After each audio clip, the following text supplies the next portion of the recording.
சாதி ஒழிப்பை சமூக விடுதலை என தமிழகத்தில் களமாடி வரும் விடுதலை சிறுத்தைகள் கட்சியினர் தமிழர்களின் உரிமைகளுக்காகவும் ஒடுக்கப்பட்டோரின் விடுதலைக்காகவும் போராடி வருகின்றனர்.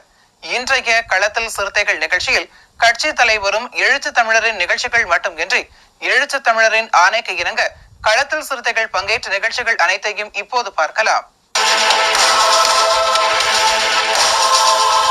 விடுதலை சிறுத்தைகள் கட்சியின் மயிலாடுதுறை மாவட்டம் பூம்புகார் தொகுதி மாவட்ட செயலாளராக பொறுப்பேற்றுள்ள பூவாலி அன்பரசன் புரட்சியாளர் அம்பேத்கர் மற்றும் தந்தை பெரியார் திருவுருவ சிலைகளுக்கு மாலை அணிவித்து மரியாதை செலுத்தினார்.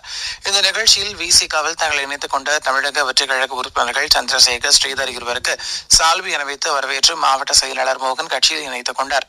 இதில் மாவட்ட செயலாளர் மோகன்குமார், தேர்தல் பணிக்குழு மாவட்ட துணை செயலாளர் ஆக்கூர் செல்வரசு, சட்டமன்ற தொகுதி துணை செயலாளர் தமிழ் தென்றல், இளஞ்சிறுத்தை எழுச்சி பாசறை பொன்னுதுரை, பிரேம்குமார், சிவா, ஜெகன், கார்த்திக், மாயவிளவன், சந்திரசேகரன், ஸ்ரீதர், ராமசாமி, லட்சுமி, காந்தன், அருண்குமார், ஜீவன்ராஜ், ஆனந்த், கருணாநிதி, சதீஷ், ராஜசேகர், போஸ், பாபு, பெருவழிந்தி, பூங்கொடி உள்ளிட்ட ஏராளமான விசிகவினர் கலந்து கொண்டனர்.